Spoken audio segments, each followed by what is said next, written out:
क्या अग्निपथ स्कीम से देश में दो तरीके के जवान बनाए जा रहे हैं। एक जवान जिसे पेंशन मिलेगा, शहीद का दर्जा भी मिलेगा, और एक तरफ ना प्रॉपर पेंशन और अगर बैटल कैजुअलिटी बनता है तो शहीद का दर्जा भी नहीं। सिर्फ 6 महीने की ट्रेनिंग के बाद सीमा पर तैनात की।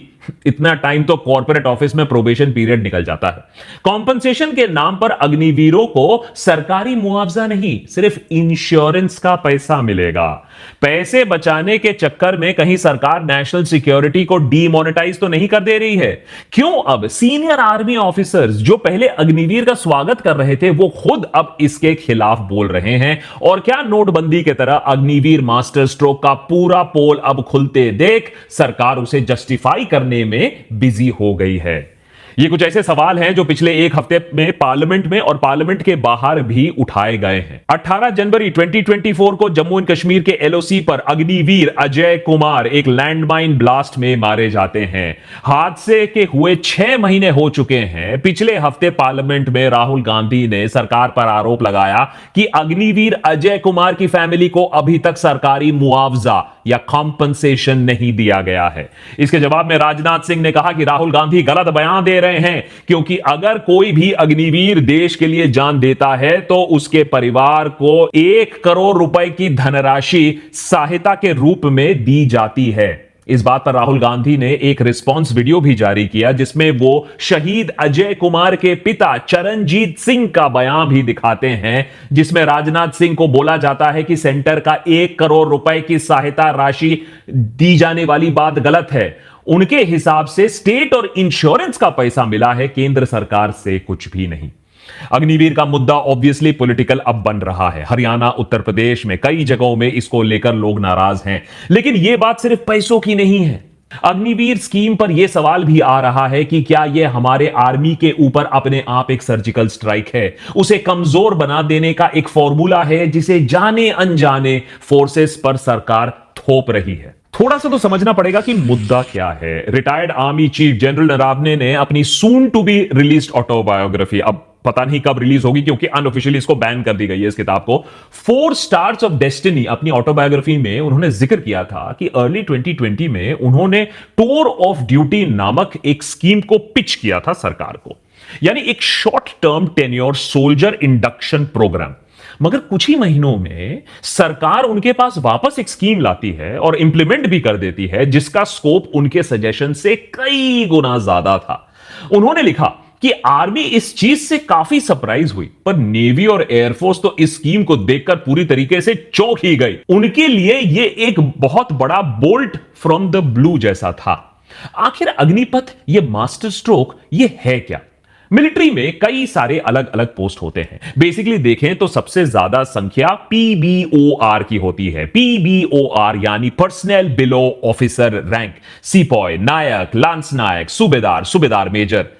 यही है मिलिट्री की रीढ़, यही है मिलिट्री के फुट सोल्जर्स। सबसे ज्यादा संख्या में यही होते हैं।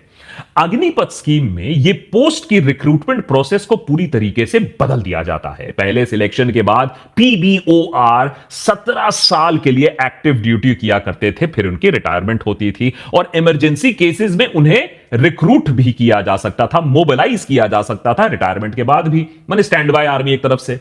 नौकरी के दौरान सैलरी मिलती थी, खुद के लिए, परिवार के लिए हेल्थ इंश्योरेंस मिलती थी और रिटायरमेंट के बाद आपको जीवन भर पेंशन मिलता था। आर्मी कैंटीन के फैसिलिटीज मिलती थी। अगर ऑपरेशंस के दौरान जान अनफॉर्चुनेटली गई तो घर वालों को पेंशन, सहायता राशि और हेल्थ एजुकेशन कैंटीन बेनिफिट्स भी मिलती थी। यानी फौजियों के लिए फुल रिस्पेक्ट था। भाई, आप देश के लिए लड़ रहे हो, हम तुम्हारी फैमिली का पूरा ध्यान रखेंगे, डोंट वरी। पर इस पूरे सिस्टम में सरकार और आर्मी को एक बहुत बड़ी प्रॉब्लम का सामना करना पड़ा। आर्मी के बजट का ऑलमोस्ट 55% हिस्सा तनख्वाह और पेंशन्स में खर्च हो रहा है और इसका कारण पेंशन का बजट एलोकेशन, जो कि 2013-14 में 18% था, वो अब 2023-2024 में बढ़कर 23% ऑफ द आर्मी बजट बन गया है। इसके चलते जो आर्मी मिलिट्री मॉडर्नाइजेशन यानी वेपन्स अपग्रेड की अगर हम बात कर ले, नए वेपन्स में इन्वेस्टमेंट की बात कर ले, उस पर खर्चे पर इंपैक्ट पड़ रहा है, इसमें इंक्रीज नहीं हो पा रहा है। चाइना जहां मिलिट्री मॉडर्नाइजेशन पर 40% करीब अपना बजट खर्च कर रहा है, हम सिर्फ 25% खर्च कर पा रहे हैं। इसी के साथ साथ एक और सवाल भी यह है कि इंडियन मिलिट्री की एवरेज एज दूसरे देशों की मिलिट्रीज के कंपैरिजन में काफी ज्यादा हो चुकी है। अभी मिलिट्री में पीबीओआर की एवरेज एज 32 के आसपास है, दूसरे देशों में यह नंबर 25 के आसपास होती है। तो प्रॉब्लम है, इसमें कोई डिबेट नहीं है। ठीक जैसे हमारी इकोनॉमी में ब्लैक मनी का प्रॉब्लम था, लेकिन नोटबंदी के तरह अग्निपथ के स्कीम को लाया गया बिना कुछ सोचे समझे, बिना किसी डिटेल डिस्कशन किए, बिना किसी इंपैक्ट असेसमेंट के। धीरे धीरे नोटबंदी के तरह सच जो है वो अग्निपथ में भी सामने आ रहा है। अग्निपथ के तहत आपको रिक्रूटमेंट के बाद सिर्फ 4 साल की नौकरी, जी हां सिर्फ 4 साल की नौकरी, और फिर 75% ऑफ द रिक्रूट्स को बर्खास्त कर दिया जाएगा। To be very blunt, army से निकाल दिया जाएगा। सिर्फ 25% को 15 साल का टेन्योर दिया जाएगा आर्मी के अंदर। एवरेज में एक अग्निवीर को महीने के 40,000 रुपए मिलेगा। 4 साल के अंत में 11.7 चलिए 12 लाख के आसपास का सर्वेलेंस पैकेज मिलेगा, जिसको सेवा निधि बुलाया गया है। इसमें भी बाय द वे पैसा आधा अग्निवीर की सैलरी से कट के आएगा, आधा सरकार मैच करेगी। एक स्किल सर्टिफिकेट आपको मिलेगा, स्पेशल बैंक लोन जिससे आपको मिल सकता है। स्टेट पुलिस और सेंट्रल आर्म्ड पुलिस फोर्सेस में बोला गया है कि प्रायोरिटी दी जाएगी ऐसे अग्निवीर को।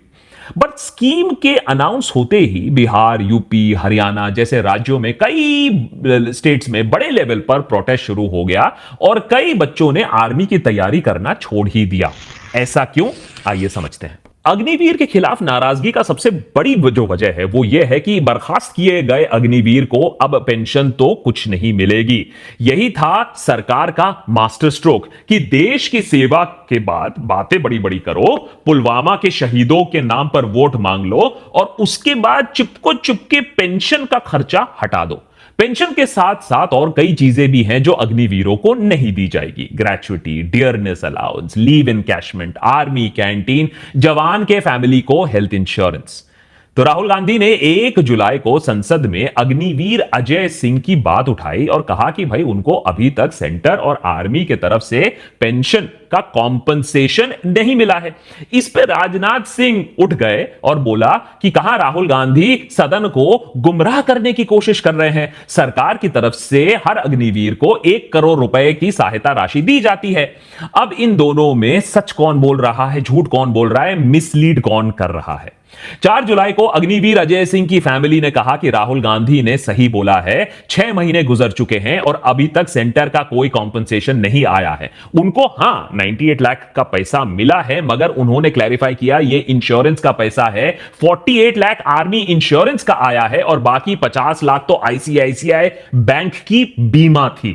तो हां पैसे आए हैं, पर यह कॉम्पनसेशन मनी नहीं है, यह तो इंश्योरेंस स्कीम है। बीमा और मुआवजा सेम चीज नहीं होता है। अब इसमें कुछ लोग बोल रहे हैं कि अरे कुछ तो पैसे आए तो इतना क्यों चिल्ला रहे हो। बात पैसे की नहीं है, बात रिस्पेक्ट की है, बात सरकार की है। बीमा सहायता राशि नहीं होती है।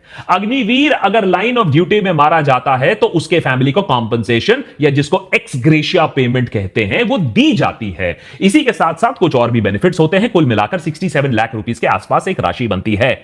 सच्चाई यह है कि यह 67 लाख रुपए की राशि मौत के 6 महीने बाद भी फैमिली तक नहीं पहुंची है। आर्मी ने ओपन लेटर लिख के कहा कि हम एक्सपीडिशियसली यह पैसा डिस्पर्स करेंगे, मगर अभी हमको पुलिस वेरिफिकेशन का इंतजार है, जिसके बाद हम एक्स ग्रेशिया पेमेंट दे देंगे। पर 5 जुलाई को इंडियन एक्सप्रेस में छपी इस रिपोर्ट को भी देखिए। खाना म्यूनिसिपल के एसएसपी अमनीत कोंडाल का कहना है कि किसी पुलिस वेरिफिकेशन का कोई रिक्वेस्ट उन्हें मिला ही नहीं, तो वेरीफाई कैसे करेंगे वो। तो राहुल गांधी के स्पीच के बाद और अग्निवीर के परिवारजनों के बयानों के बाद अब आर्मी ने ट्वीट करके कहा कि टोटल 1.65 करोड़ का अमाउंट अजय सिंह के परिवार को दिया जाएगा, जिसमें से 89 लाख ऑलरेडी दिया जा चुका है, मगर बाकी का 67 लाख वो कॉम्पनसेशन पेमेंट और दूसरे बेनिफिट्स का जो पेमेंट है वो अभी तक नहीं दिया गया है और अभी जल्द ही पुलिस इन्वेस्टिगेशन हो जाएगी और पैसा दे दिया जाएगा। मगर बार बार यह बात सामने आ रही है। लुधियाना डिप्टी कमिश्नर साक्षी ने भी कहा कि डिस्ट्रिक्ट एडमिनिस्ट्रेशन का कोई पेपर वर्क पेंडिंग नहीं है, पेंडिंग बस यह है कि उनको अभी तक आर्मी से बैटल कैजुअलिटी सर्टिफिकेट नहीं मिला है, जबकि उन्होंने 11 मार्च 2024 को सिख लाइट इन्फेंट्री को रिकॉर्ड्स मार्च में ही सर्टिफिकेट के लिए रिक्वेस्ट कर दिया था। यानी इधर से देखो या उधर से देखो, 6 महीने हो गए हैं, अग्निवीर अजय सिंह के परिवार को सहायता की राशि नहीं दी गई है, जबकि कोई पेपर वर्क पेंडिंग नहीं है। तो राहुल गांधी ने जो बात कही थी मोटी मोटी सही है कि अभी तक कोई कॉम्पनसेशन नहीं दी गई है। राजनाथ सिंह को अब जवाब देना चाहिए कि जो सहायता राशि, वो जो 1 करोड़ रुपए की बात कर रहे थे, वो क्या इंश्योरेंस के पैसे की बात कर रहे थे या एक्स ग्रेशिया पेमेंट की बात कर रहे थे। और अंत में सवाल यह आता है कि 6 महीने बाद भी इतना सिंपल पेपर वर्क कैसे नहीं हुआ है। शहादत के बाद भी एक्स ग्रेशिया को लेकर पॉलिटिक्स क्यों चल रहा है। मगर शायद इससे भी ज्यादा इंपॉर्टेंट बात, फैमिली को हेल्थ इंश्योरेंस नहीं मिलेगी, pension, education, scholarship, army canteen, ये सारी फैसिलिटीज अब नहीं मिलेगी। सरकार का स्किल सर्टिफिकेट एक ऐसा कागज का टुकड़ा है जिससे कोई ज्यादा फायदा होने वाला नहीं है, क्योंकि युवक कह रहे हैं कि उनको सरकार सिक्योरिटी गार्ड बनाने का सर्टिफिकेट देने की तैयारी में है। सरकार कह रही है कि नहीं नहीं ऐसा नहीं है, एक्स अग्निवीर को दूसरे सरकार पोस्ट में हम कोटा देंगे। पर आज के डेट में भी देख लो, एक एक्स सर्विसमैन के लिए सरकार की ऐसी स्कीम है कि उनके लिए सरकारी नौकरियों में रिजर्वेशन है। अब आप देख लीजिए, यूजुअली एक सर्विसमैन 38 ईयर की उम्र में रिटायर होता है और उनको 17 साल के सर्विस के बाद सिविलियन लाइन में एडजस्ट होने में प्रॉब्लम आती है। यह एक मुश्किल है। उसको आसान करने के लिए सेंट्रल गवर्नमेंट डिपार्टमेंट के ग्रुप सी पोस्ट में, ग्रुप डी पोस्ट में, सेंट्रल पैरामिलिट्री फोर्सेस में, सेंट्रल आर्म पुलिस में 10 से 20% का एक्स सर्विसमैन रिजर्वेशन कोटा है। मगर इसमें से एक्स सर्विसमैन की संख्या 1 से 2% से ज्यादा कहीं नहीं है। जब 17 साल की सर्विस करने के बाद, रिटायर होने के बाद जवान को कोटा नहीं मिल पा रहा है, तो आर्मी कैसे कोई बिलीव कर ले, कोई अग्निवीर कैसे मान ले कि 4 साल के अग्निवीर सर्विस के बाद उसे यह कोटा मिल जाएगा। और वैसे ex chief of defence staff general Bipin Rawat ने फरवरी 2020 में parliamentary standing committee on defence के सामने खुद यह बात रखी थी कि 38 की उम्र पर रिटायर होने के बाद एक एक्स सर्विसमैन को ऑल्टरनेट एम्प्लॉयमेंट ढूंढना पड़ता है, और ये जो जॉब हंटिंग करना पड़ता है, it is not giving dignity to the man. इससे एक्स सर्विसमैन की डिग्निटी नहीं मिलती है। ये खुद बिपिन रावत के शब्द हैं। ये डिग्निटी अग्निवीर को भी नहीं मिल पाएगी। अगर फुल सर्विस वाले जवान को नहीं मिल रही है तो अग्निवीर को कैसे मिलेगी। और आज के युवा जो अग्निवीर के खिलाफ प्रोटेस्ट कर रहे हैं, उनको भी यह बात अच्छे से मालूम है। इस डिसीजन का इंपैक्ट बीजेपी पर इलेक्टोरली भी पड़ा है। हरियाणा, राजस्थान, यूपी, बिहार में उनको सीट्स खोनी पड़ी और उनमें अग्निवीर को लेकर काफी ज्यादा गुस्सा है। वहां काफी एरियाज हैं, काफी कंस्टिट्यूएंसीज हैं। पर मोदी ने किया है तो कुछ सोच के किया होगा, यही सोचकर ये लोग इसे डिफेंड भी कर रहे हैं। कैसे डिफेंड कर रहे हैं, और ये जो डिफेंड कर रहे हैं ये आर्मी को कैसे हार्म कर रहे हैं, ये समझते हैं। सरकार ने बार बार यह कहा है कि यह स्कीम मिलिट्री को फ्यूचर रेडी और यूथफुल बना देगी। पर अफसोस की बात है कि कई military experts, retired senior officers का भी यह कहना है कि अग्निपथ स्कीम आर्मी का नुकसान कर रही है। देखते हैं कैसे। Number 1, lack of training.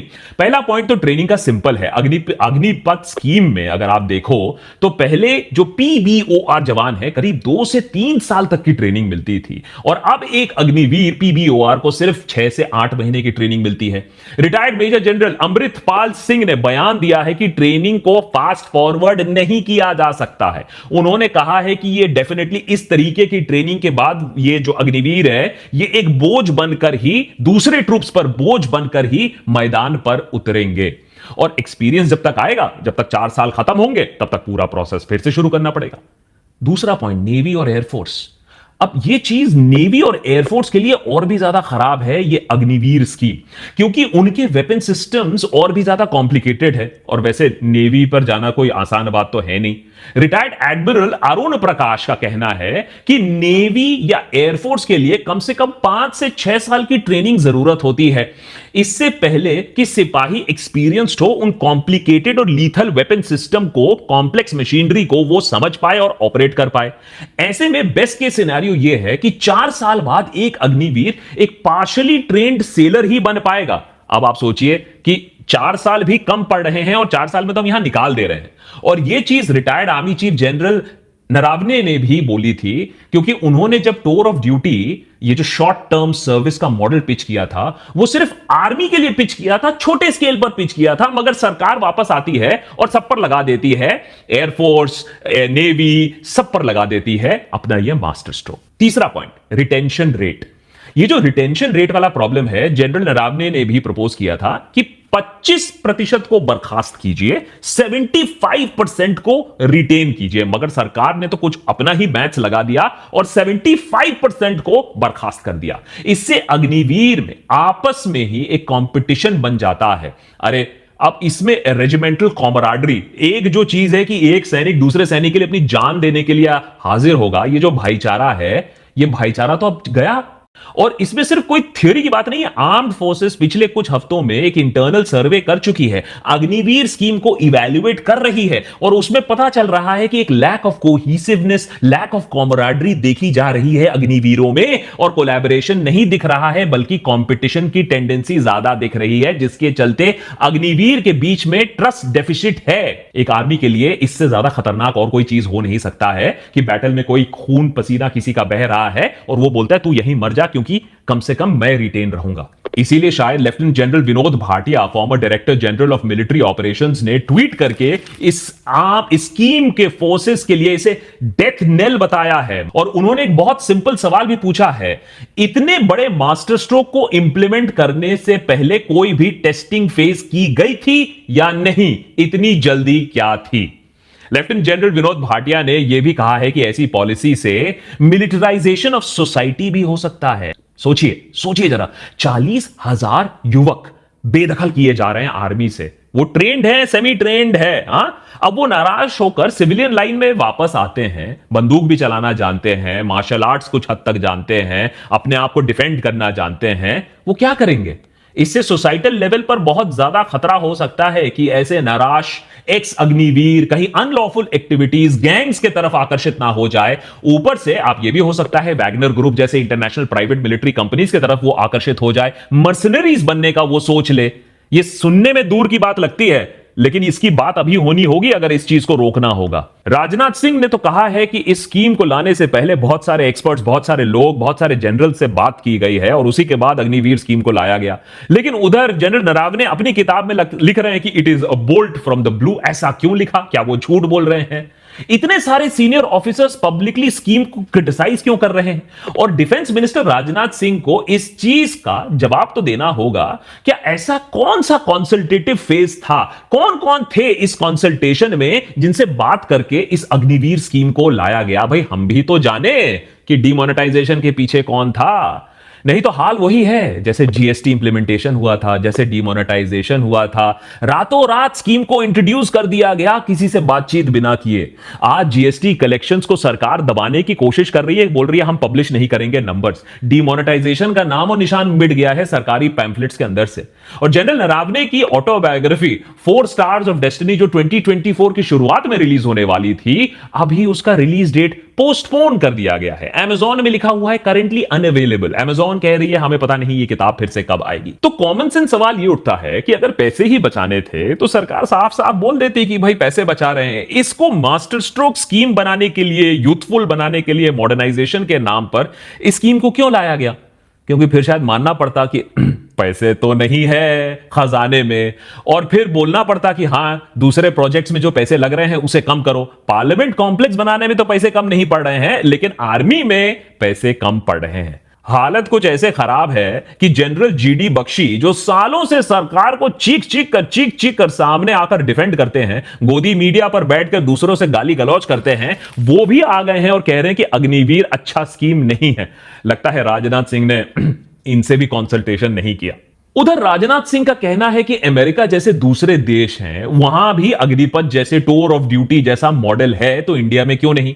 मगर वो बताना ये भूल जाते हैं कि यूएस में अगर एक सिटीजन ने कुछ साल सर्व किया भी है, उसके बदले यूएस सरकार उसको कंप्लीट कॉलेज स्कॉलरशिप देती है, जो कि बहुत महंगी होती है। और अगर कुछ साल के टूर ऑफ ड्यूटी के बाद उन्होंने तय किया कि वो आर्मी में कंटिन्यू करना चाहती है, तो यूएस मिलिट्री प्रोग्राम्स खुशी खुशी उस सैनिक को रिटेन करती है, और अगर वो ऑफ कोर्स स्टैंडर्ड्स मीट करते हो। अग्निपथ में फिलहाल एक कोहॉर्ट हो जिसमें सैनिक कितने भी शानदार ना हो, 75% को बर्खास्त किया ही जाएगा, चाहे उनकी गलती है या नहीं है। यूएस में अगर किसी शॉर्ट टर्म सोल्जर की एक्टिव ड्यूटी में मौत हो जाती है तो उसके परिवार को फुल बेनिफिट दिए जाते हैं जो एक रेगुलर सर्विस या रेगुलर सोल्जर को मिलते हैं। वहां दो तरीके के जवान नहीं पैदा किए जा रहे हैं। तो अग्निपथ में किस तरीके का सुधार किया जा सकता है जिससे सिचुएशन थोड़ी और बेटर हो? आर्मी में ना जो इंटरनल रिव्यू किया गया है, इंडियन एक्सप्रेस के सूत्रों के हवाले से पता चला है कि कुछ सजेशंस ये हैं कि देखिए ये जो 25% रिटेंशन रेट है इसको 60 to 70% तक बढ़ा दिया जाए। ये सबसे सिंपल, सबसे फर्स्ट फॉर्मूला है। टेक्निकल और स्पेशलिस्ट सोल्जर के लिए कम से कम 75% रिटेंशन रेट किया जाए। इससे अग्निवीर के बीच में ट्रस्ट भी बिल्ड हो पाएगा, स्किल भी बिल्ड हो पाएगा। और जो कोविड के चलते देश में 3 साल भर्ती नहीं हुई थी, 50-60 हजार ये जो कमियां हैं वो भी भर पाएगी। हायर रिटेंशन रेट से कम manpower shortage in the army, in the forces कम हो पाएगा। और सर्विस के 4 साल नहीं, कम से कम 7 साल करना चाहिए, जिससे कम से कम जो अग्निवीर है वो अच्छे तरीके से ट्रेन हो पाए, सिस्टम पर बैठ पाए, ताकि अग्निवीर को बस एक एक्स सर्विसमैन स्टेटस भी मिल जाएगा, उसको ग्रेचुइटी भी मिल जाएगा 7 साल सर्व करने के बाद। ये भी कुछ मेन पॉइंट्स हैं। अब अग्निपथ की पॉलिसी में अगर ऐसे रिफॉर्म्स किए जाए तो शायद सरकार का इतना पैसा ना बचे, और शायद इसीलिए सरकार इतने जोश से करंट पॉलिसी को डिफेंड करने में लगी हुई है। मगर आर्मी की रेडीनेस और क्वालिटी कम करके जवानों को इनसिक्योर बनाकर पैसा बचाना कभी भी एक अच्छा शॉर्टकट नहीं है। इसी वजह से एक फंडामेंटल सोल्यूशन की सरकार होलिस्टिक इकोनॉमिक ग्रोथ पर भाई फोकस कर लो, इंडस्ट्रियल बेस पर फोकस कर लो। हेल्दी इकोनॉमिक ग्रोथ होगा तो ज्यादा पैसा तुम्हारे पास आएगा जिस पर तुम उसको डिफेंस पर लगा पाओगे। अगर चाइना का मिलिट्री बजट आपसे 3 गुना ज्यादा है तो उसी के तरह डिफेंस बजट का 55% मिलिट्री मॉडर्नाइजेशन तो मैच नहीं कर पाओगे ना, कि तुम अपना 55% कर लो। तुम्हें अपना ओवरऑल डिफेंस बजट तो ऊपर करना पड़ेगा। सरकार उस पर थोड़ा फोकस कर ले, ये प्रॉब्लम अपने आप सुलझ जाएंगी। पर इस पर तो सरकार बात नहीं करेगी। अगर सरकार आर्मी की सजेशंस माने, ऑपोजिशन के प्रेशर में आकर मार्टर कॉम्पनसेशन पॉलिसी में सुधार करे, तो शायद अग्निवीर स्कीम थोड़ी सी इंप्रूव हो पाएगी। पर यह कंसल्टेशन प्रोसेस सरकार को आता ही नहीं है ना। लोगों से बातचीत करके, एक कंसेंसस बिल्ड करके, एक केस एनालिसिस करके काम करना थोड़ा मुश्किल होता है। तो भाई प्रोटेस्ट के बाद अपर एज लिमिट 21 to 23 जो किया गया था वो भी प्रोटेस्ट के बाद ही हुआ था, क्योंकि बिना सोचे समझे आपने ये सारी चीजें की थी। जिस तरीके से आपने जीएसटी किया था इंप्लीमेंटेशन, जिस तरीके से आपने फार्म लॉ किया था, जिस तरीके से आपने डिमोनेटाइजेशन किया था, वैसे ही अग्निवीर एक मास्टर स्ट्रोक है जिसकी सच्चाई अब सामने आ रही है। लेकिन आर्मी जैसे इंस्टीट्यूशंस को अगर सरकार नहीं बख्शेगी, आर्मी जैसे इंस्टीट्यूशन पर भी पैसा बचाने के चक्कर में उन्हें कॉम्प्रोमाइज करेगी, नेशनल सेफ्टी कॉम्प्रोमाइज करेगी, सिक्योरिटी कॉम्प्रोमाइज करेगी, तो पहले बस सरकार गरीबों की जेब काट रही थी, अब लग रहा है कि शहीदों की भी जेब काट रही है। लेकिन उससे भी बुरा, नेशनल सिक्योरिटी के मामले पर भी अगर सरकार चिन्नी चोरी करने लगे और उसके ऊपर झूठ बोलने लगे कि नहीं हम ये मॉडर्नाइजेशन के लिए कर रहे हैं, तो इससे ज्यादा ट्रैजिक और कोई चीज है नहीं।